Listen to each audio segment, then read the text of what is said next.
Artinya setiap orang yang menikah itu harus punya sebuah visi, sebuah hal yang dia inginkan, sebuah hal yang dia cari gitu maksudnya. Nah, karena dia punya sesuatu yang dia cari, maka berpasangan itu menjadi sesuatu yang berharga. Yang menjadi kritik saya pada orang-orang yang mereka itu senantiasa bingung dalam proses pernikahan, senantiasa mungkin galau dalam proses pernikahan adalah kita tuh coba jelasin dulu kenapa kita mau nikah. Kenapa kita mau melanjutkan ke jenjang pernikahan? Akan sangat sulit kalau seandainya bayangan kita tentang pernikahan itu adalah bukan sesuatu yang benar, bukan sesuatu yang tepat, bukan sesuatu yang memang berlandaskan dengan syariat. Ini akan menjadi sangat sulit sekali. Tapi apabila kita sudah tahu kenapa kita menikah, atas dasar apa kita menikah, dan apa yang mau kita lakukan setelah nikah, maka semuanya akan semakin mudah. Ini masjid terbesar di Adana, tapi bukan masjid baru. Tahun 2000 baru dibuat dan Masjid lama. sorry, bukan masjid lama. Kok bisa lah terus dari tadi? Mungkin karena Abi gugup di hadapan Umi. Widih. Kalau istrinya salah, itu pasti salah suaminya. Udah nggak usah dilihat lagi. Sama, istri saya juga nanya ketika saya menikah sama istri saya, kamu nanti mau nikah lagi nggak? Saya bilang, saya usahakan tidak ya. Kenapa usahakan? Kan saya tidak tahu. Kita lanjut, kalau Umi rela nggak Abi poligami? Rela sih, Rela tapi gitu ya. Tapi langkai dulu mayat langkain dulu mayatnya. Nah, perkataan kayak begini nggak ada masalah. Karena mau dipoligami atau tidak mau dipoligami itu pilihan. Dan Islam menghargai nggak pendapatnya Umi ketika Umi nggak mau dipoligami misalnya? Iya, nggak masalah. Menghargai, nggak ada masalah. Islam menghargai pendapatnya perempuan. Islam bahkan mengangkat derajat perempuan. Secara hukum yang mana dulu? Laki-laki milik ibunya sampai mati. Seorang anak laki-laki milik ibunya sampai mati. Seorang anak perempuan milik bapaknya sampai dinikahkan kepada seorang laki-laki. Itu secara hukum. Hai, welcome to Mom's Corner. Assalamualaikum Ustadz Felix. Waalaikumsalam warahmatullahi wabarakatuh. Terima kasih sudah menyempatkan untuk datang ke sini. Alhamdulillah. Ustadz Felix, jadi Mom's Corner ini adalah podcast yang membahas seputar parenting, kesehatan, dan pernikahan. Nah, kebetulan Ustadz Felix di sini kita ingin sekali belajar mengenai rumah tangga Siap. yang baik dalam Islam. Nah, kalau kita boleh bahas dari awal nih Ustadz, Ya. sebenarnya apa sih tujuan besar pernikahan dalam Islam? Ya, alhamdulillah. Jadi saya kirain cuma moms saja yang datang ya gitu ya. Ada popsnya juga. Ada popsnya juga, antum yang mewakili ya. Iya. Ya, jadi betul. Memang penjelasan segala sesuatu itu harus dari tujuan dulu. Dan kalau di dalam Islam, pernikahan itu adalah sesuatu yang memang kayak apa ya, kayak ibadah yang paling lama. Jadi kalau misalnya kita sholat itu cuma berapa ya? Saya coba menghitung pernah sholat saya paling khusyuk ketika lagi mau ya. Itu 8 menit. Itu sholat saya paling khusyuk tuh. Kalau misalnya nggak khusyuk ya mungkin sekitar ya 5 menit atau 6 menit lah. Kalau kita misalnya apalagi misalnya puasa. Puasa itu ya di bumi yang paling ujung ya itu sekitar 18 jam. Kalau seandainya kita pergi haji misalnya. Haji itu paling sekitar 5 hari udah beres insya Allah. Tapi kalau orang pernikahan kan nggak mungkin ya. Orang pernikahan mau untuk ya udahlah kita pernikahan 3 bulan aja kan nggak ada. Atau kita pernikahan cuma 1-2 tahun aja kan nggak ada. Semua orang yang pengen menikah itu pasti pengen menikah untuk selama-lamanya. Nah, karena itulah di dalam Islam ibadah pernikahan ini adalah ibadah yang paling lama. Nah, karena itu ujian-ujian juga sangat berat sekali. Nah, karena itulah sebenarnya ibadah pernikahan itu seperti yang Mbak sampaikan tadi harus benar-benar tahu tujuannya itu untuk apa. Nah, di dalam Islam kalau kita memahami setidaknya ada 4 yang menjadi tujuan daripada pernikahan. Nah, itu yang disampaikan oleh Allah di dalam Al-Qur'an yang sering dibaca di dalam surat-surat di dalam undangan-undangan. Surat Ar-Rum ayat 21 kalau saya nggak salah ya. Wa min ayatihi an khalaqalakum min anfusikum azwajan litaskunu ilaiha wa ja'ala bainakum mawaddatan wa rahmah. Jadi kata Allah, sesungguhnya sebagian daripada tanda-tanda kekuasaan Allah adalah Allah jadikan kalian tuh berpasang-pasangan. Nah, jadi yang pertama adalah berpasang-pasangan. Untuk apa? Litaskunu ilaiha. Nah, yang pertama adalah untuk sakinah. Makanya kalau ada orang datang ke tempat pernikahan orang, biasanya mereka bilang samawa ya Mas, samawa ya Mbak, samawa ya Mas, samawa yang Mbak gitu. Kenapa? Samawa itu sakinah, mawadah, warahmah. Nah, litaskunu ilaiha yang pertama adalah sakinah. Lalu kemudian waja'ala bainakum mawaddah. Itu ada rasa wud itu adalah kasih sayang bersifat fisik. Jadi dia saling sayang menyayangi secara fisik, mereka saling dekat dan kemudian saling menyenangkan dan seterusnya. Lalu kemudian yang ketiga adalah rahmah, kasih sayang bersifat non fisik, lebih kepada sesuatu yang kayak apa ya, kasih sayang ibu kepada anaknya. Nah itu minimal jadi ada 4 yang menjadi tujuan pernikahan di dalam Islam. Sebenarnya seperti itu. Oke Ustadz, kalau bagaimana cara berumah tangga yang baik di mata Allah tuh gimana Ustadz? Nah, Kalau kita mengacu pada tujuan, maka Allah tuh pengen manusia tuh sebenarnya adalah tenang. Makanya yang pertama ketika kita lihat di dalam Islam tadi, azwajan artinya adalah pasangan. Azwaj itu selain dia pasangan, dia juga artinya ada relationship. Jadi ada sebuah hubungan. Jadi kalau cuma berpasangan tapi tidak berhubungan itu nggak nyambung namanya. Tapi ada pasangan dan ada relationship. Nah yang pertama adalah dia punya visi berarti. Dia punya sesuatu yang dia kejar. Artinya setiap orang yang menikah itu harus punya sebuah visi. Sebuah hal yang dia inginkan, sebuah hal yang dia cari gitu maksudnya. Nah, karena dia punya sesuatu yang dia cari, maka berpasangan tuh menjadi sesuatu yang berharga karena mereka nyari sesuatu. Contoh gini ya, ada banyak orang ini saya agak bahas agak panjang dikit, mohon maaf ya. Jadi kalau kita lihat misalnya ada seseorang, dia itu misalnya bosen sama, suaminya atau bosen sama istrinya. Setelah kita cari tahu kenapa dia bosen, karena ternyata dia sudah mendapatkan apa yang dia inginkan. Misal ya, mohon maaf kalau dulu ada orang pacaran misalnya, ketika dia sudah pacaran yang laki-laki menginginkan sesuatu dari perempuan ini, atau perempuan ini menginginkan sesuatu daripada laki-laki ini. Biasanya kalau orang sudah dapat sesuatu yang dia inginkan, dia jadi bosan, dia jadi kehilangan, tujuan. Tapi kalau ada orang tujuannya itu agak jauh, itu biasanya akan lebih panjang juga perjalanannya. Nah, maka di dalam Islam itu kalau kita berbicara tentang tadi, yang pertama adalah azwaj, adalah ada visi di situ, yang kedua adalah visi itu menimbulkan rasa sakinah. Sakinah tuh seperti apa? Jadi gini, Mas lagi belajar ini ya, lagi belajar, apa namanya, memperbaiki Quran ya. Betul. Saya juga sama. Di dalam Al-Quran itu ada istilah namanya sukun. Pernah belajar nggak Mas, sukun Mas? Saya taunya buah. Oh sukun, baik. Sukun itu buah, betul ya. Selain buah itu sukun tuh artinya berhenti. Jadi, ada tanda sukun tuh biasanya bulat Oh kalau iya. dalam bacaan Quran. Sukun artinya berhenti atau diam, kan gitu kan ya. Nah, kata yang sama digunakan untuk kata sakinah, artinya berhenti atau diam. Atau dalam bahasa Arab maskanah itu artinya adalah rumah, home, gitu kan. Artinya rumah itu apa? Tempat orang berhenti, tempat orang diam, tempat orang merasa tenang, atau dalam bahasa Indonesia namanya stabil.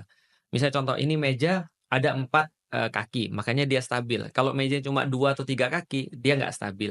Nah, misalnya kalau dalam bahasa Jawa mapan, mapan itu artinya adalah stabil, artinya sakinah. Maka pernikahan itu akan memberikan rasa sakinah itu tadi.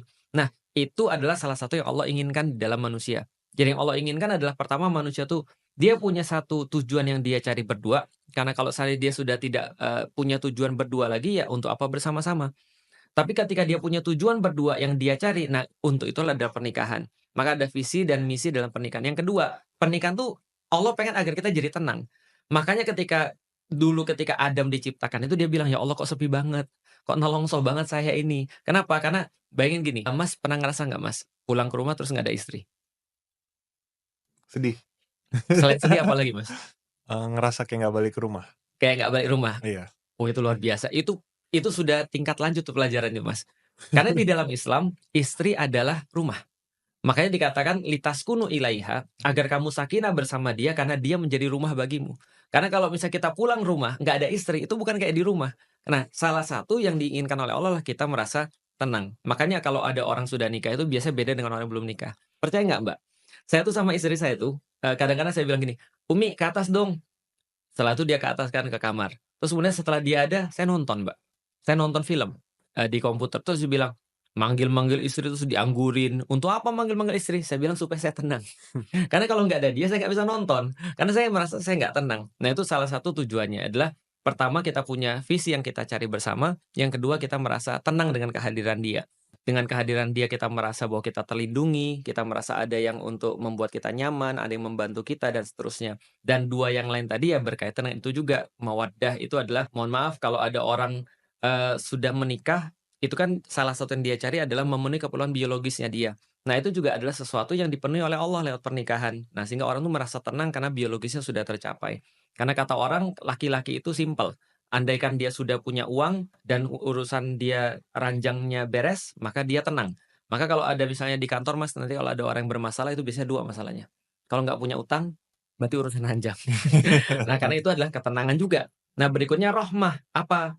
Mempunyai keturunan.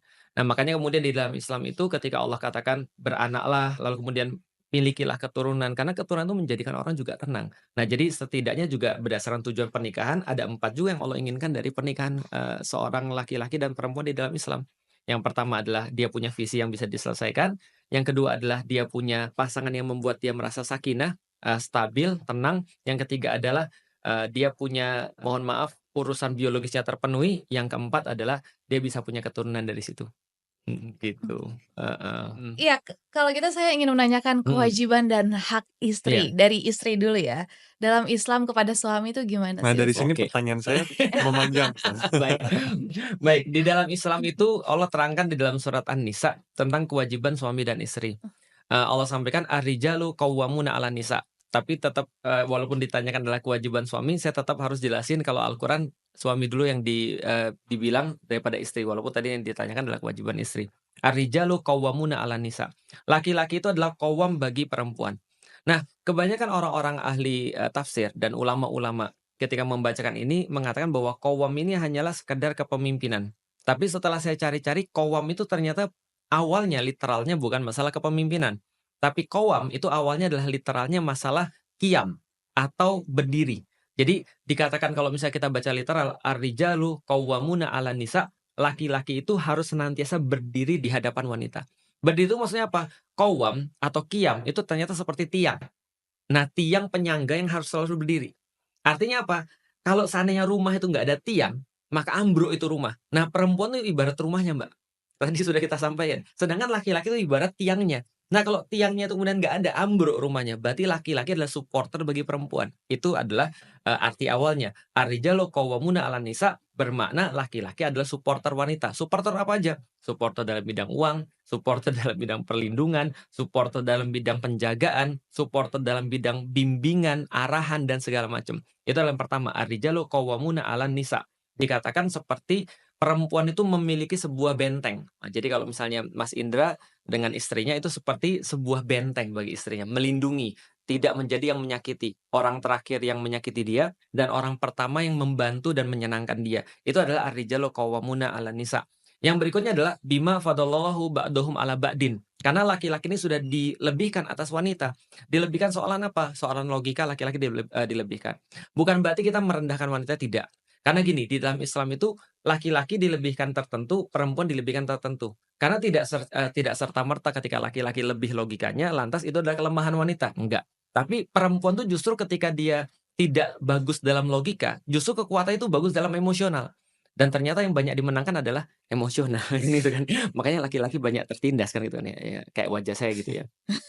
Nah, jadi artinya kalau kita berbicara tentang laki-laki itu adalah kelebihannya apa? Logika, arahan, bimbingan, pengajaran, ini semua adalah tugas daripada laki-laki. Maka di dalam Islam itu seolah-olah berlaku satu kayak perkataan kalau istrinya salah, itu pasti salah suaminya. Udah nggak usah dilihat lagi. Kalau istrinya ada sesuatu yang salah, nggak usah ditanya suaminya, itu sudah pasti salahnya dia. Salahnya istri, itu pasti salah suami. Salahnya suami, itu nggak salah istrinya. Karena istri tidak bertanggung jawab atas pendidikan terhadap suaminya. Tapi sebaliknya, suami bertanggung jawab atas pendidikan terhadap istrinya. Nah, yang ketiga adalah wabima angfaku min amwalihim, yaitu adalah atas apa yang dia berikan berupa nafkah, yaitu adalah harta. Nah, berarti kewajiban laki-laki terhadap wanita kalau misalnya kita bisa summarize di dalam Al-Quran, pertama menjadi qawwam dengan segala maknanya, pemimpin, pilar, supporters, dan segala macam. Yang kedua, dia menjadi pengarah dan pengajar, yaitu adalah dengan apa yang dilebihkan oleh Allah kepada dia, yaitu adalah pendidikan, arahan, ilmu, logika, dan segala macam. Yang ketiga adalah dia menjadi orang yang menafkahi perempuan itu. Nah, menafkahi tidak serta-merta harus laki-laki itu yang lebih kaya daripada perempuan. Enggak, fakta menunjukkan pada kita yang menarik adalah Bunda Khadijah itu pengusaha yang jauh lebih tinggi daripada Rasulullah. Salah satu bantuannya Bunda Khadijah yang sangat luar biasa adalah hartanya kepada Rasulullah. Artinya nafkah itu tidak serta-merta harus kemudian lebih kaya, enggak. Tapi nafkah itu adalah memberikan, mau tahu Mas nafkah itu apa? Ulama mengatakan gini, nafkah itu adalah sandang, pangan, papan. Nah, kalau papan, di mana kita bertempat tinggal, itulah tempat tinggal istri kita.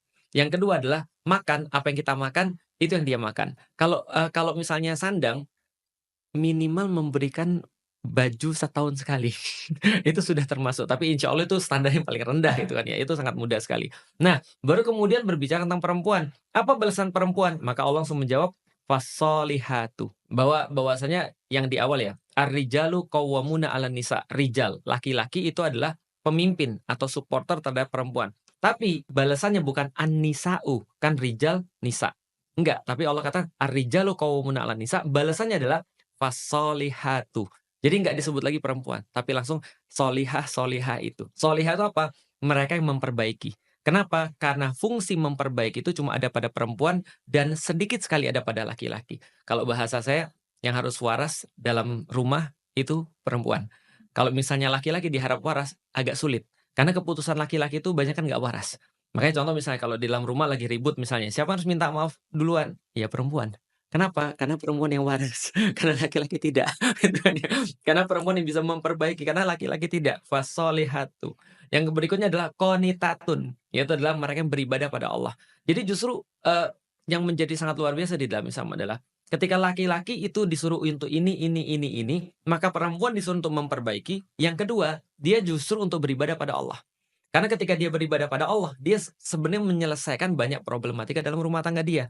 Karena dia taat pada Allah. Yang ketiga, hafizatun. Dia menjaga dirinya dan menjaga kehormatan dirinya dan menjaga harta suaminya, menjaga kehormatan suaminya ketika suaminya ada ataupun suaminya tidak ada. Karena gini Mbak, menarik. Saya mau nanya, Mas, apa Mas siksaan terbesar bagi Mas kira-kira Mas kalau dalam kehidupan rumah tangga?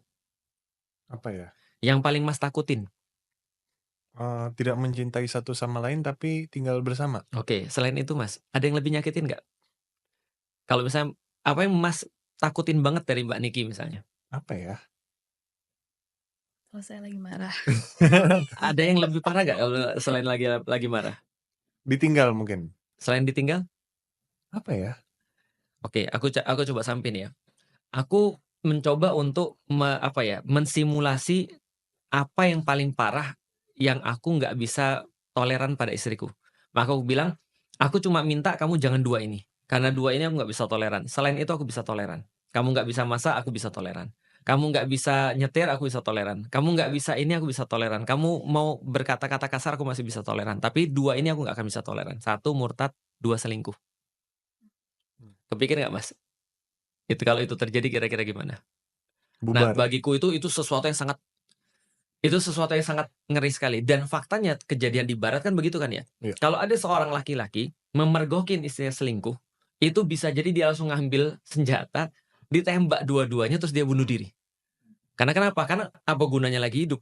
Karena dia merasa sudah semuanya habis. Nah, di dalam Islam itu adalah perempuan tuh cukup melakukan untuk menjaga dirinya saja, menjaga kehormatannya aja, itu benar-benar sudah membantu laki-lakinya. Nah, makanya kemudian hafidhotun itu yang terakhir adalah menjaga harta suaminya, menjaga kehormatan suaminya, dan kemudian menjaga dirinya ketika suaminya nggak ada ataupun ketika suaminya ada. Nah, itu adalah balasannya di dalam Islam. Jadi mudah sekali di dalam Islam. Tapi laki-lakinya boleh Selingkuh. menikah lagi. Menikah lagi. Iya. Nah, itu adalah termasuk salah satu kebolehan, bukan kewajiban. Makanya kemudian ketika di dalam Islam, sama istri saya juga nanya ketika saya menikah sama istri saya, kamu nanti mau nikah lagi nggak? Saya bilang saya usahakan tidak ya. Kenapa usahakan? Kan saya tidak tahu. Jadi gini, karena gini, sebenarnya kalau laki-laki itu ya, laki-laki ditanya sama perempuan ditanya, itu preferensinya pasti berbeda. Karena laki-laki dan perempuan berbeda. Misal, laki-laki itu pengennya banyak. Ketika dia dapat satu, dia nggak akan cukup dengan satu. Dia maunya dengan yang lain. Itu dari dulu juga seperti itu. Perempuan nggak. Perempuan dia kalau satu, dia satu aja. Nah, karena itulah terjadi beberapa perbedaan. Dan karena itulah tidak diwajibkan untuk nikah lebih daripada satu di dalam Islam. Cuma diperbolehkan karena ada beberapa kasus yang bisa memungkinkan itu jadi solusi. Misal ketika kita tuh terjadi perang misalnya. Atau ketika misalnya ada seseorang istri yang belum bisa untuk mengandung dan kemudian laki-lakinya belum mau untuk menceraikan. Jadi dia bisa untuk menambah supaya dia mendapatkan anak juga dan tetap bisa untuk ngurus istrinya yang satu itu dan beberapa hal yang lain. Tapi kalau saya sih belum kepikir sih kalau saya. Cuman itu diberikan sebuah solusi aja supaya mereka itu bisa menjalankan tanpa melakukan sebuah hal yang buruk.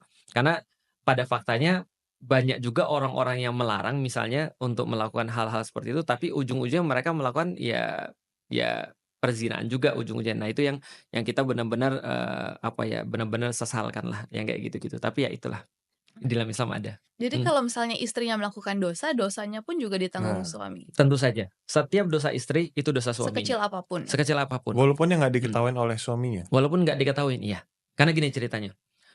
Mas ketika lagi menyalamin bapaknya Mbak Niki, bapaknya kan bilang saya nikahkan anak saya Fulana binti Fulan kepada engkau dengan mas kawin sekian kan. Nah, terus ketika Mas bilang saya terima nikah dan kawinnya. Nah, itu ketika bilang gitu Mas, itu semua kewajiban bapaknya pindah ke Mas. Dan semua hak bapaknya pindah ke Mas dengan tambahan. bapaknya nggak boleh ngelihat Mbak Niki tanpa busana. Mas boleh. Nah itu tambahan hak daripada Mas sebagai seorang suami. Tapi semua kewajiban dan hak bapaknya itu pindah ke Mas semua. Berarti kalau sebelumnya Mbak Niki melakukan sesuatu yang salah, bapaknya yang kena. Setelah Mas nikahin, Mas yang kena. Jadi walaupun ada dosa yang dilakukan di belakang, misalnya kita nggak tahu dia sholat apa enggak gitu, Ya, berarti tetap Mas suami yang kena. menanggung Menanggung. dosanya juga? Iya, tapi kalau Mas Indra nggak sholat, Mbak nggak menanggung. Wow. Karena Mas yang berkewajiban untuk mendidik kan gitu kan ya, sama kayak seorang orang tua yang mendidik anak-anaknya. Nah, itu di dalam Islam begitu. Karena memang kita diberikan tanggung jawab untuk itu. Jadi artinya kita diberikan seluruh tools untuk mendidik perempuan. Nggak fair dong kalau kita nggak mendapatkan extra responsibility kan gitu kan ya. Nah itu di dalam Islam begitu. Jadi sebenarnya kalau misalkan kita pikirkan, aduh enak banget suami kita bisa nikah lagi, tapi sebenarnya tanggung jawab laki-laki itu jauh lebih besar dari itu ya. Iya. Betul. Dan gini ya. Apalagi kalau istrinya banyak. Iya, itu Iya. dia. Nah, satu aja gimana Mas rasanya Mas?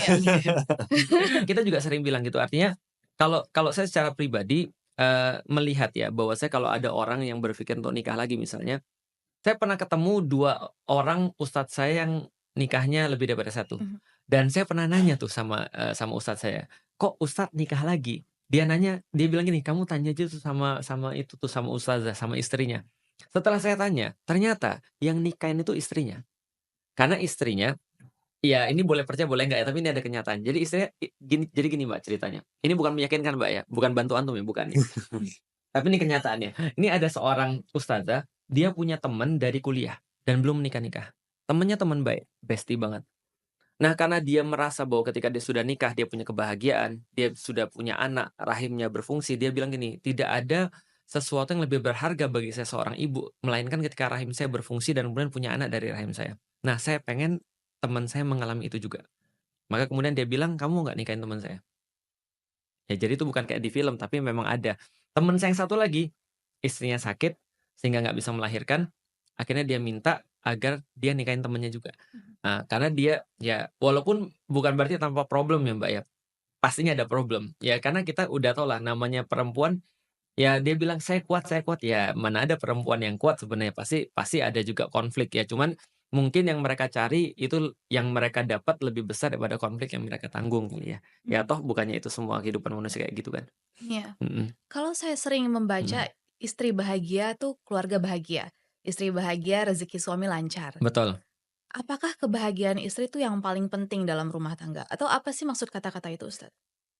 Secara logika, di kehidupan kita sehari-hari, kalau kita harus memilih antara bapak kita yang bahagia atau ibu kita yang bahagia, tentu kita memilih ibu kita yang bahagia. Kenapa? Karena kalau bapak kita bahagia, cuma dia bahagia doang. Sebaliknya kalau dia lagi kesal, dia biasanya juga kesal sendirian. Tapi kalau ibu kita yang kesal, itu serumah harus ikut kesal juga. Setuju. Coba bayangin ya. Jadi kalau ibu saya lagi kesel misalnya ya, itu kita tidak boleh kelihatan bahagia gitu maksudnya. Kenapa? Karena kita harus ikut sebel juga. Karena dia lagi sebel. Contoh nih, ibu kita lagi sebel nih, kita lagi main game, udah langsung matiin aja tuh. Kenapa? Karena dia ke kita tuh pasti kita kena omel juga. Karena kita nggak lagi ngapa-ngapain. Kalau bapak kita sebel kan nggak gitu juga. Nah artinya secara logika aja memang ibu itu harus lebih dijaga dalam rumah tangga. Karena rumah tangga itu adalah ibu kita sendiri sebenarnya. Jadi gampangnya gini, ada sebuah rumah tanpa bapak itu udah biasa. Tapi kalau sebuah rumah tanpa ibu itu bukan rumah tangga namanya. Makanya ibu itu yang menentukan rumah itu nilainya seperti apa. Maka membahagiakan istri sama dengan membahagiakan semuanya. Dan kalau istrinya susah, itu sama dengan menyusahkan semuanya, itu betul. Makanya di dalam Islam, jangankan keluarga, kata ummah saja itu diintikan dengan kata artinya ibu. Artinya ummah ini kalau mau benar, ya harus ibu dulu yang benar. Maka kalau kita misalnya lihat sekarang ya, nggak usah sekolah tinggi-tinggi lah, ibu tuh nggak usah sekolah tinggi-tinggi, ujungnya ke dapur, kasur, dan sumur. Lah gimana kalau misalnya dia nggak tinggi pendidikan, dia nggak pintar, dia menghasilkan anak-anak yang mohon maaf, yang jadi beban nantinya. Nah, makanya kita perlu benar-benar untuk mendidik perempuan. Bapak saya sebelum saya masuk Islam, dia bilang gini, "Lik, kalau kamu benahi Indonesia, ada 3 harus kamu benahi, Lik. Yang pertama, Muslim karena mereka paling banyak. 2, orang Jawa karena mereka paling banyak. 3, perempuan karena mereka paling banyak. Perempuan Muslim Jawa. Nah, itu yang paling banyak. Artinya apa? Perempuan ini kalau misalnya mereka rusak, semua rusak.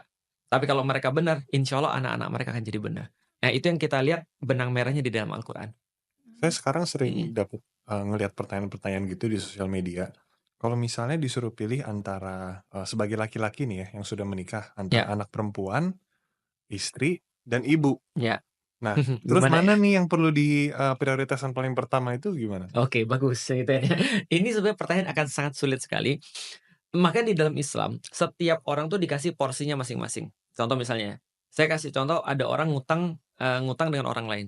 Orang yang ngutang itu punya dalil, orang yang ngutangin itu punya dalil. Orang yang ngutangin dalilnya adalah, "Kamu kasih panjang utangmu, utangmu itu pada orang biar dia merasa ringan.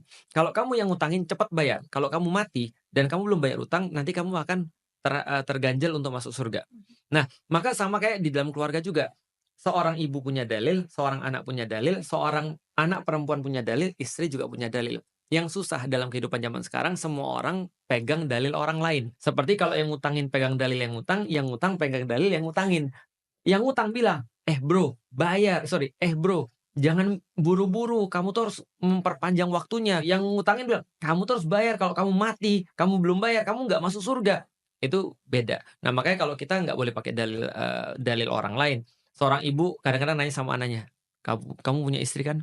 Kalau istrimu kecebur dan aku kecebur di laut, dan kamu cuma bisa nolong satu, kamu nolong mana?" Itu serba salah. Mmm. Kita ngomong kita tolong istri kita, ibu kita nggak mau, kita dibilang durhaka, diubah jadi batu, kan bahaya. Nanti kalau kita bilang kita tolong, ibu kita, istri kita bilang, "Kamu tuh nikahin aku untuk apa?" Kan itu kan ya. Nah, maka setiap orang punya dalil masing-masing. Maka di dalam Islam, kalau pendidikan Islam sudah masuk, akhirnya seorang ibu bilang, "Nak, kalau saya terjadi misalnya kecebur, kamu tolonglah dulu istrimu. Kenapa? Kamu sudah hidup sama aku sudah lama. Kamu punya kehidupan sekarang sama istrimu, tolong istrimu duluan." Istrinya bilang, "Enggak, kamu sampai mati itu milik ibumu, kamu tolonglah ibumu." Nah, sama-sama stres juga akhirnya. Cuma satunya stresnya mati bahagia, satunya matinya stres ceritanya karena suruh milih. Nah, tapi kalau misalnya secara hukum ya, secara hukum. Secara hukum yang mana dulu? Laki-laki milik ibunya sampai mati.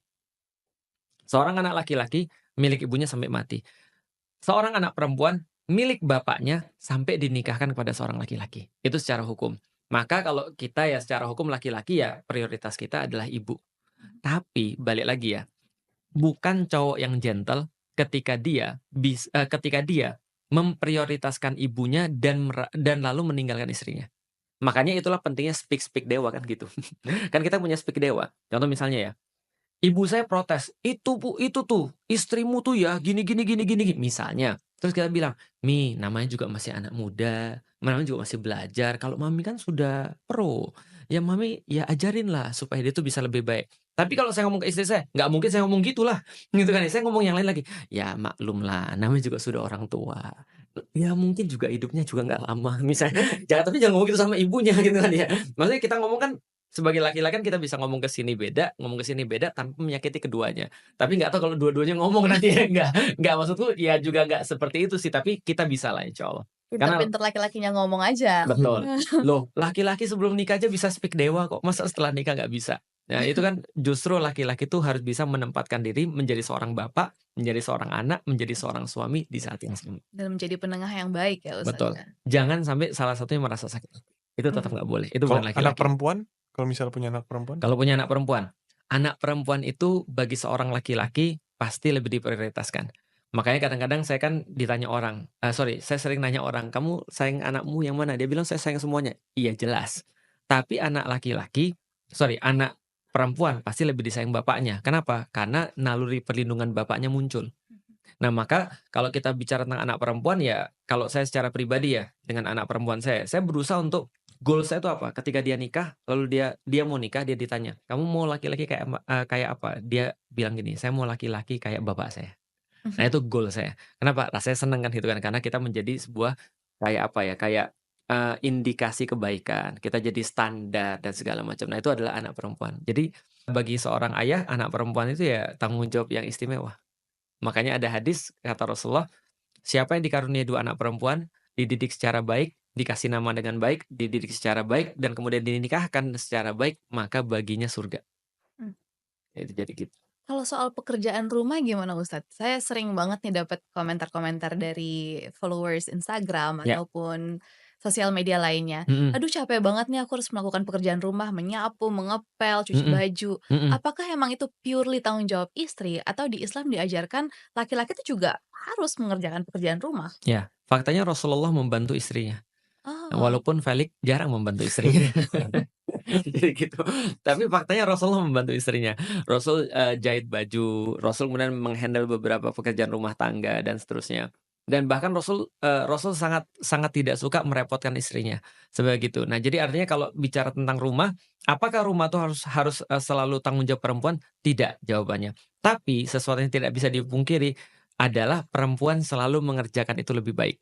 Itu yang tidak bisa dipungkiri. Artinya laki-laki itu ya laki-laki, akan jadi laki-laki. Dia akan bagus ketika ditempatkan di posisi dia. Perempuan akan jadi perempuan yang lebih bagus ketika ditempatkan pada posisi dia. Contoh misalnya ya, nyuci, ngepel, ya itu gampang lah ya, itu mungkin bisa diwakilkan pada yang lain sekarang. Tapi kalau soal ngurus anak misalnya ya, ngurus anak ini kan contoh sesuatu yang laki-laki kan juga bisa ngurus anak. Bisa, cuman gitu kan ya, kadang-kadang suka gimana ya, suka kadang-kadang justru merepotkan. Karena ada penelitian bahwasanya laki-laki ketika ngelihat anak, karena dia itu full logic dan nggak pakai emosional, dia nggak bisa bedain anak ini maunya apa. Sedangkan perempuan ketika ngelihat aja dia udah tahu ini anaknya perlu apa. Karena memang itu yang dikasih pada perempuan, nggak dikasih pada laki-laki. Laki-laki dikasih logik, kasih perlindungan dan seterusnya. Perempuan dikasih untuk memahami emosional lebih banyak. Nah, artinya apakah harus selalu, perempuan? Tidak. Laki-laki juga boleh, bahkan Rasul sering membantu istrinya. Dan, kalau pertanyaannya dilebarkan lagi, apakah perempuan itu harus berada di rumah terus? Jawaban juga tidak. Karena contoh ya, saya agak kurang setuju ketika ada orang yang mengatakan bahwa di dalam Islam perempuan nggak boleh kerja. Kenapa? Karena Bunda Khadijah itu pedagang. Gitu kan, bahkan pedagang yang well known. Bahkan dikatakan perempuan yang paling kaya sekota Makkah, kan gitu kan ya. Itu kan ya kalau Mbak Niki se-Jakarta mungkin belum jadi yang paling kaya kan gitu kan ya. Nah ini Bunda Khadijah ini di tengah-tengah para laki-laki yang berdagang dia paling kaya. Nah, artinya ini adalah sesuatu yang kita bisa lihat bahwa Islam memberikan ruang bagi perempuan untuk mengaktualisasikan diri. Iya, itu padahal kalau zaman sekarang kita Ya, sering banget mendengar salah satu permasalahan rumah tangga adalah ketika istrinya mendapatkan pendapatan yang lebih tinggi dari suaminya. ya, Itu kenapa ya bisa kayak gitu, Ustadz? Dan ya, gimana cara menghadapinya? Dan betul, kan kita tahu kalau misalnya anak dari umur 1 sampai 8 tahun ya katanya membutuhkan touch ibu lebih banyak daripada touch bapak. betul. Kalau misalnya ternyata ibunya itu jadi salah satu tulang punggung rumah Keluarga, gitu, Mhm. gimana jadinya? Nah, itu dia. Nah, kalau itu ini kan permasalahan kompleks ya, ada kombinasi. Nah, kalau gitu kita lihat pertama. Pertama, laki-laki ketika dia laki-laki bagaimanapun juga, dia dari awal sudah dididik, "Nak, kalau nanti kamu sudah gede, kamu yang kerja, kamu yang provide buat istri, kamu yang memberikan kehidupan buat istrimu, kamu yang nafkahi istrimu." Maka ketika dia kerja, ketika dia pulang, dia bawa uang lalu kasih pada keluarganya, bagi dia ini sudah memang seharusnya. Tapi ketika perempuan, ketika dia bawa uang, maka dia akan mikir, "Ini untuk diriku sendiri." Ini seringnya sih, nggak semua ya, nggak semua, tapi seringnya. Maka ketika dia ngasih sesuatu pada keluarganya, dia merasa bahwa ini sesuatu yang lebih sudah kulakukan. Maka biasanya yang muncul adalah rasa tadi, rasa dirinya itu sudah provide, sehingga muncul, "Boleh dong kalau aku begini, boleh dong kalau aku begini," dan segala macam. Nah, itu yang kita yang paling hindari dalam rumah tangga. Tidak serta-merta ketika orang lebih besar penghasilannya lantas dia lebih sombong misalnya, atau lantas dia lebih, rebel misalnya. Tapi kadang-kadang itulah yang terjadi. Ketika seorang perempuan sudah punya penghasilan lebih besar, lantas dia merasa bahwa dia sudah provide, dia merasa bahwa dia bisa minta sesuatu yang lebih daripada yang lain. Yang kita harapkan nggak terjadi sebenarnya. Nah, bagaimana kemudian ketika dia bekerja juga, sementara anak-anaknya perlu perhatian juga. Bapak saya ngomong gini, saya pernah nanya, "Pi, kenapa papi nggak bolehin mami kerja?" Bukan nggak bolehin, "Kenapa mami nggak kerja?" Sementara kita di rumah setiap hari, kita kadang-kadang makan cuma telur dibagi 8. Makan Indomie bolehnya cuma sepekan sekali. Kenapa kita nggak bisa makan lebih enak? Kalau misalnya mami kerja, mungkin bisa, kita makan lebih enak. Bapak saya bilang gini, "Lik, selama papi bisa nyukupin, mami di rumah aja untuk kalian." Saya baru ngerti sekarang. Kenapa? Karena gini, saya mikir gini, iya juga ya, saya punya anak misalnya. Ketika saya misalnya didik dengan baik, ketika saya udah mencurahkan segala sesuatu, misal Mbak, ketika Mbak jagain Isa sampai benar-benar dari pagi sampai malam, Mbak tahu setiap perkembangan dia, setiap dia punya invitasi basket, Mbak nemenin dia, ketika dia ada baca puisi, Mbak nemenin dia, ketika dia pergi kemana Mbak nemenin dia. Tiba-tiba suatu hari nanti dia jadi misalnya nauzubillah min dzalik, dia melakukan sesuatu yang nggak Mbak suka. Apa yang Mbak bisa lakukan? Mbak cuma tinggal ngangkat tangan, "Ya Allah, saya sudah nemenin dia dengan baik, sudah mencurahkan segala macam dengan baik.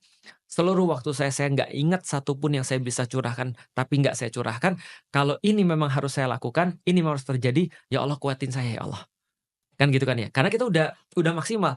Tapi coba kalau kita belum maksimal, mikirnya kita apa kalau dia berbuat sesuatu yang kita nggak suka?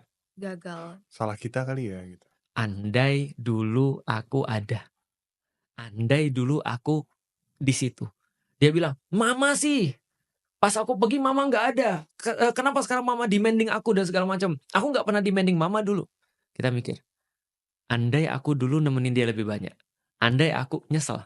Nah, nyesel itu yang kita nggak mau. Sebenarnya. Nah, maka gimana caranya menyesuaikan itu dengan aktualisasi kita sebagai seorang perempuan misalnya. Maka kalau istri saya arahin, kalau kita punya pilihan sih misalnya istri saya, jualan online misalnya, artinya dia tetap bisa sama anak-anaknya, tetap dia bisa mengaktualisasikan dirinya karena dia pengen jualan. Atau dia senang jahit waktu itu, dia mau pergi ke, balai latihan kerja misalnya, aku bolehin. Nah tapi, kita lihat bahwa ini ada tugasmu yang, menjadi kewajibanmu, selesaikan dulu, porsi selanjutnya kamu bisa manfaatkan dengan baik. Nah, jadi kita bisa bagi, tapi jangan sampai ya walaupun ya waktu untuk anak tuh kan nggak pernah cukup ya. Tapi setidaknya ya kita sudah benar-benar maksimal untuk itu. Jangan sampai nyesel, itu aja sih sebenarnya. Mhm. Oke, kalau di era digital sekarang ini kan sering banget ya Ustadz, Ya, mhm, orang-orang atau couple gitu ya, memperlihatkan keromantisan mereka di sosial media. Itu betul. sebenarnya boleh nggak sih Ustadz? Atau lebih baik Iya. hubungan tuh private aja? Di dalam Islam, hubungan rumah tangga yang bersifat romantisme itu untuk mereka sendiri. Makanya dikatakan di dalam Al-Qur'an itu adalah laki-laki adalah pakaian bagi wanita, wanita adalah pakaian buat laki-laki. Artinya gini, kalau Mas pakai baju ini yang nempel langsung di kulit Mas adalah baju Mas. Nah, begitu pun dengan istri bagi suami, suami bagi istri. Maka ketika itu dibuka keluar, itu rasanya kayak kita tuh buka baju, buka aib sendiri. Nah, coba kita lihat ya. Suatu hari saya pernah bilang sama orang-orang, saya tuh ngelihat ketika sosial media banyak orang ingin menunjukkan keromantisan. Problemnya adalah coba gini ya, coba bayangkan. Bayangkan saya lagi punya mawar, lalu kemudian saya mau ngasih pada istri saya. Lalu kemudian saya ambil HP dong, kan ya. Kan ini kan kondisinya kan yang nggak banyak orang tahu kan saya lagi gini nih. Bukan yang orang tahu kan saya cuma begini nih. Tapi kan kejadian saya begini nih, atau ada orang yang kameramen di belakang saya. "Sayang, ini buat kamu sayang," misalnya gitu kan ya. Terus kemudian istri saya tuh, "Oh makasih banget Abi," gini segala macam misalnya dia merasa senang. Tapi yang menjadi pertanyaan selanjutnya adalah, ini buat dia atau ini buat konten? Kan gitu kan ya. Nah, problematikanya adalah apalagi ketika di dunia nyata, ternyata dia nggak seromantis itu. Maka seorang istri nanti akan bertanya, "Ah kamu kayak gitu cuma untuk konten aja." Tapi sama aku nggak gitu. Nah, makanya sebenarnya di dalam Islam tidak harus semuanya dipublis. Ada beberapa hal yang menjadi kenangan berdua yang kita treasure dalam diri kita. Ya memang dia tuh orangnya begitu, kita senang karena memang dia orangnya begitu, nggak cuma semua buat konten. Maka ketika saya sama istri saya banyak hal yang saya lakukan nggak saya kontenin. Yang saya kontenin adalah beberapa yang menurut saya ya jadi pelajaran bagi mereka. Karena gini, penting juga bagi orang muslim untuk melihat seperti apa contoh orang-orang muslim itu berumah tangga.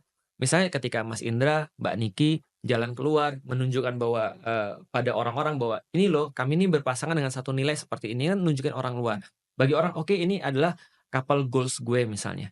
Tapi misalnya kalau ada orang yang mohon maaf ya, setiap apapun harus dikontenin, itu dia nggak punya private area. Itu saya pikir apa ya, ya kayak semuanya habis dikontenin aja udah.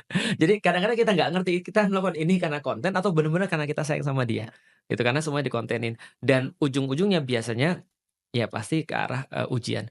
Karena gini loh Mbak, di dalam Islam kita meyakini bahwa apapun yang kita omongin itu pasti akan dipertanggungjawabkan. Contoh ya, kita nunjukin bahwasanya kita lagi romantis sama istri kita. Besok ketika kita nggak romantis sama istri kita akan ditanya orang. Maka kita berusaha terus untuk itu. Lama-lama kita bukan melakukan itu untuk istri kita, tapi untuk konten. Dan akhirnya kita diuji dengan keromantisan itu juga. Orang nyampein materi tentang Islam, sabar akan diuji dengan sabar. Orang menyampaikan materi tentang parenting akan diuji dengan parenting biasanya.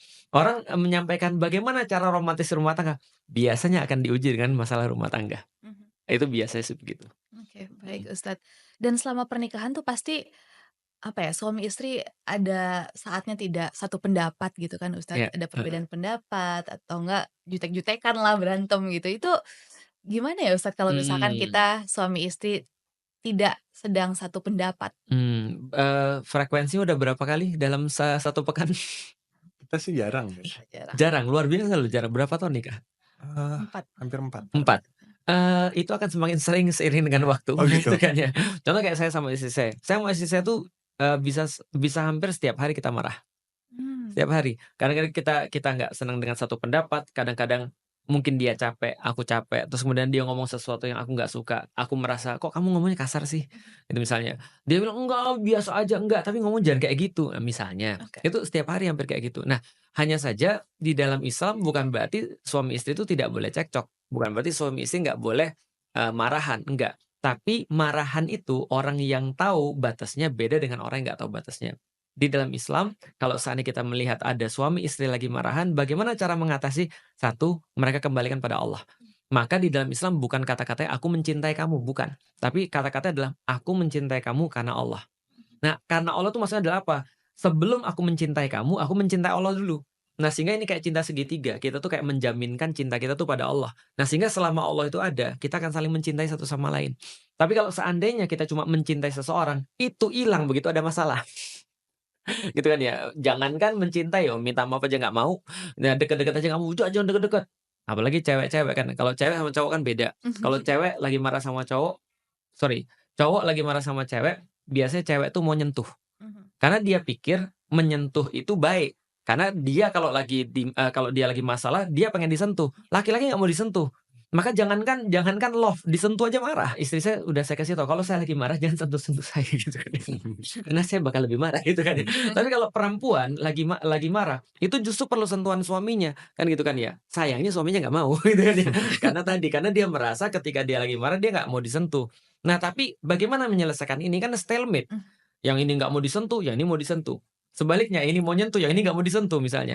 Ini kan stalemate, maka semuanya dikembalikan pada Allah. Maka saya balik lagi, ketika saya akad kepada bapak saya itu, apa yang saya cari ketika itu? Saya menginginkan dia untuk jadi pendamping saya. Kita sama-sama punya tujuan yang kita belum sampai. Ya udah bersabarlah. Maka dari awal saya bilang sama istri saya, nikah saya cuma mengharapkan 2 hal dari kamu dan tidak boleh untuk 2 hal dari kamu. Apa 2 hal yang saya harapkan dari kamu?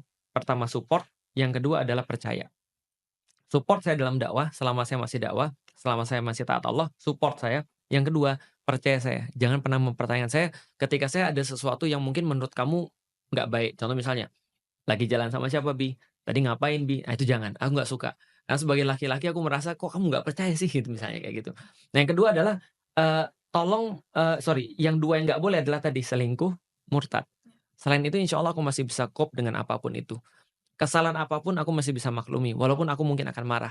Tapi 2 itu aja nggak boleh. Nah, jadi karena kita sudah ada batasnya, garisnya di sini, ya udah main-mainnya di sini aja udah nggak ada masalah.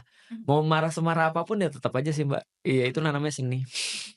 Dia nih, kita jarang berantem gara-gara dia sangat sabar Aji, gitu. luar biasa. Itu dapat pahala nggak? Antara sabar dan tertindas. Enggak, Sangat sabar. antara sabar atau marah tapi dipendem-pendem aja nggak bilang-bilang. Iya.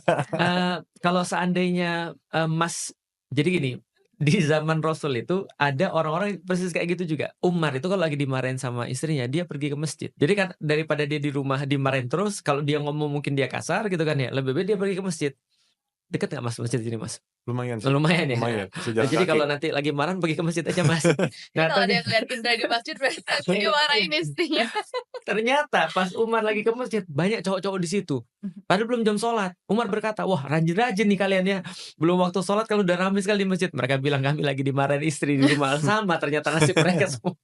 Jadi kalau misalnya ada orang ramai di masjid berarti dimarahin istri. Bisa jadi. Ini insya Allah pahala. Karena kata orang, salah satu ciri wali Allah adalah yang bisa sabar dari istrinya. Kata para ulama, ini guyonan juga ya. Guyonan tapi kenyataan. Jalan paling banyak jadi wali Allah, kekasih Allah adalah mempunyai istri yang cerewet. Enggak itu guyonan. Tapi maksudnya adalah seorang laki-laki itu benar-benar harus sabar dengan istrinya. Walaupun ya tadi, seorang istri juga harus bisa untuk memperbaiki suaminya. Ya tergantung lah, kan orang kan beda-beda kan, nggak selalu sama. Kalau saya dimarahin istri, saya marah balik. Ya, Berarti tapi kalau kamu mau masuk surga aku harus lebih cerewet lagi. iya, itu benar. Iya. Ada seorang wali Allah diceritain, dia punya istri cerewet banget, Mbak. Terus kemudian ketika dibilang sama teman-temannya, "Kamu itu mau-maunya digituin, udahlah ganti aja kalau misalnya dia dimarahin terus." Dia bilang, "Jangan, saya tidak mau menceraikan dia. Kenapa? Nanti kalau dia cerai sama saya, dia akan nikah sama yang lain. Enggak ada yang mampu untuk menangani dia kecuali saya." Kata dia gitu. Karena kesian yang lain nantinya. Ya itu guyonan sih, tapi ya benar, maksudnya pahala terbaik termasuk sabar dengan istri. Itu ada ayatnya di dalam Al-Qur'an. Good job. Oke, mudah-mudahan istiqomah. Ya jangan sampai yang penting jangan sampai makan di bawah aja besok. Terkait keturunan, Ustaz. Boleh.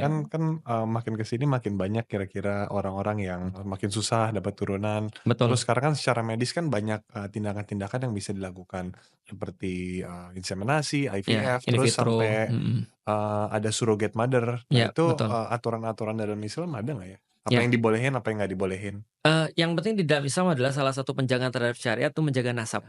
Tapi apakah di Islam mewajibkan umatnya untuk memiliki keturunan? Tidak.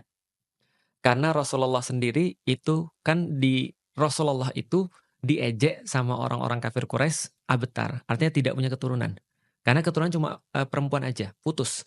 Karena kan orang Arab sama kayak orang Cina, keturunan tuh lewat laki-laki. Maka ketika nggak punya anak laki-laki itu dikatakan terputus. Maka mereka ngejek Rasulullah, oh terputus, nggak punya anak. Nah ternyata Rasulullah kemudian dibela oleh Allah, inna syani'aka huwal abtar. Sesungguhnya orang-orang yang membencimu, yang ngejek-ngejek kamu, itu yang terputus daripada keturunannya. Karena kenapa? Karena keturunan mereka justru ngefansnya sama Rasulullah, bukan sama bapaknya. Nah, artinya keturunan itu ada dua, ada keturunan biologis, ada keturunan ideologis. Apakah di dalam Islam diwajibkan untuk punya anak? Tidak. Tapi Rasul berbangga dengan jumlah umatnya yang banyak nantinya. Nah, jadi artinya kalau saya alhamdulillah saya udah berkontribusi 4 terhadap populasi Indonesia. Keluarga berencana ya, keluarga KB. Dua anak lebih baik. Jadi 2 anak Lebih lebih dari baik. 2 anak berarti ya? Itu salah baca ya. Tapi maksudnya adalah tadi tidak diwajibkan tapi boleh untuk untuk banyak karena Rasul akan membanggakan dengan umatnya yang banyak. Kalau pakai KB gitu berarti gimana tuh? Nggak ada masalah, Nggak ada masalah. kontrasepsi ya misalnya, itu nggak ada masalah. Yang masalah itu adalah sterilisasi itu masalah, tanpa ada alasan medis yang tepat. Contoh misalnya terjadi kanker di dalam rahimnya harus diangkat. Ya mau gimana lagi. Terjadi misalnya kecelakaan sehingga dia harus ngangkat vasektomi itu ngangkat ininya ya, testisnya misalnya atau segala macamnya untuk produksinya. Mau gimana lagi. Tapi dalam keadaan normal tidak diperbolehkan seseorang untuk sterilisasi. Karena itu ya sama aja kayak tadi kan mengubah ciptaan Allah. Dan tanpa ada alasan medis yang pas ya gitu ya. Nah, maka di dalam Islam contoh misalnya menggunakan alat kontrasepsi boleh nggak? Boleh. Mau itu adalah alat kontrasepsinya yang bersifat sementara atau yang bersifat semi permanen itu diperbolehkan di dalam Islam. Yang nggak boleh itu sterilisasi. Oke. Jadi yang vasektomi atau tubektomi itu nggak boleh. Gitu. Oke, Ustadz pertanyaan terakhir dari Boleh. saya. Ustadz kan sudah menikah sekitar kurang lebih 18 tahun nih. Kayaknya ya. Saya juga lupa berapa tahun. Nah, Tanggalnya gitu. Iya benar. pertanyaan saya adalah, apakah ada pelajaran hidup yang akan kami dapatkan jika kami berada dalam pernikahan yang lama? Pelajaran hidup yang didapatkan ketika berada dalam pernikahan yang lama. Yang hanya kami bisa dapatkan ketika kami berada di pernikahan yang lama. Ya. Sesederhana bahwasanya cinta itu tidak bisa dikaitkan pada fisik. Itu sih sebenarnya. Bahwasanya semakin lama kita nikah, kita akan menjalani banyak sekali fase, sampai pada satu fase kita akan bertanya pada diri kita sendiri atau mungkin kita akan bertanya dengan pasangan kita, sebenarnya kita nikah itu untuk apa sih sebenarnya? Nah, maka kan itu kan adalah ujian-ujian ya, tangga-tangga dalam kehidupan. Mungkin pada awal-awalnya mungkin ya benar, namanya nikah seorang laki-laki pasti milih fisik seorang perempuan yang baik. Begitupun juga seorang perempuan akan milih laki-laki dengan fisik yang baik ataupun dengan kecukupan misalnya duniawi yang baik. Itu juga diperbolehkan di dalam Islam. Tapi semakin lama itu akan menjadi semakin ujian. Bahwasanya di ujung ketika 18 tahun saya sama istri saya pembicaraan tiap hari lebih banyak pembicaraan tentang masalah visi dan misi itu. Yang tujuan yang pertama itu. Jadi kita nikah itu kenapa sih kita harus nikah berdua? Berarti karena ada satu tujuan yang hanya bisa dicapai dengan kita berdua. Yang nggak mungkin dicapai kalau kita sendirian. Andaikan salah seorang udah berkata atau mikir, kayaknya saya bisa sendirian deh untuk nyampe sini. Terus untuk apa dia punya pasangan? Nah, saya sudah sampai pada suatu titik di mana benar-benar saya nggak bisa kalau nggak ada istri saya. Untuk sampai pada titik ini, mau nggak mau saya harus punya dia. Dan dia untuk kemudian sampai titik itu, dia harus punya aku misalnya. Nah, maka itu yang kita pelajari paling besar sih, bahwa cinta tidak bisa dijaminkan pada fisik. Itu kayaknya. It's really nice. Terima kasih Ustadz Sama-sama Felix. Mbak. Terima kasih. Sama-sama Mas. Sampai kesempatan Jazakallah lain. khair. Insyaallah. See you guys next week.